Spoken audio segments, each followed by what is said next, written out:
जान भेलक ऐसन मजबूरी दिल पर हमरा चलाई दिल छुरी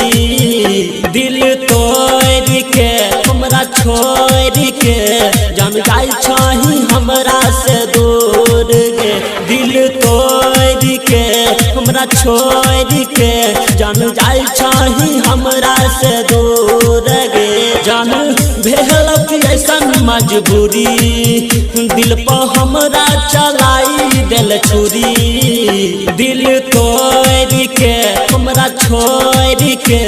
जान जाई छही हमरा से दूर गे दिल तोड़ के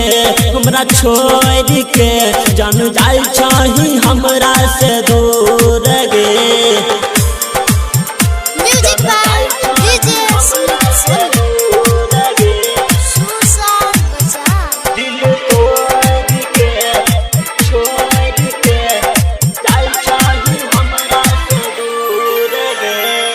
हाथ में मेहंदी मांग सिंदूर बालन ही सजाई गे बीच रहिया में धोखा दे के भेले पराई गे हाथ में मेहंदी मांग सिंदूर बालन ही सजाई गे बीच रहिया में धोखा दे के भेले पराई गे कसम खाई के ना कैले जान पूरा छोड़ देले प्यार आधा अधूरा दिल तोड़ के हमरा छोड़ के जान जाई छही हमरा से दूर गे दिल तोड़ के हमरा छोड़ के जान जाई छही हमरा से दूर गे।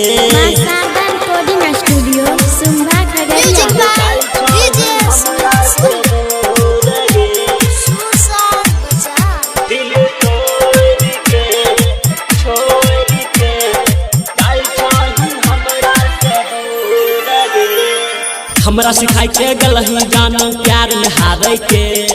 अखिया से रोजे आंसू बहे छौ किसान प्यारे के हमरा सिखाई के गलही जान प्यार में हारे के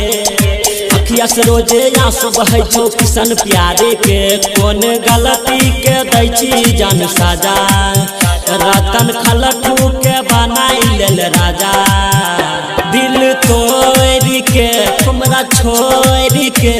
जान जाई छही हमरा से दूर गे दिल तोड़ के हमरा छोड़ के जान जाई छही हमरा से दूर गे जान भेलक ऐसन मजबूरी दिल पर हमरा चलाई दिल छुरी दिल तोड़ के हमरा छोड़ के जान जाई छही हमरा से दूर गे दिल तोड़ के हमरा छोड़ के जान जाई छही हमरा से दूर गे।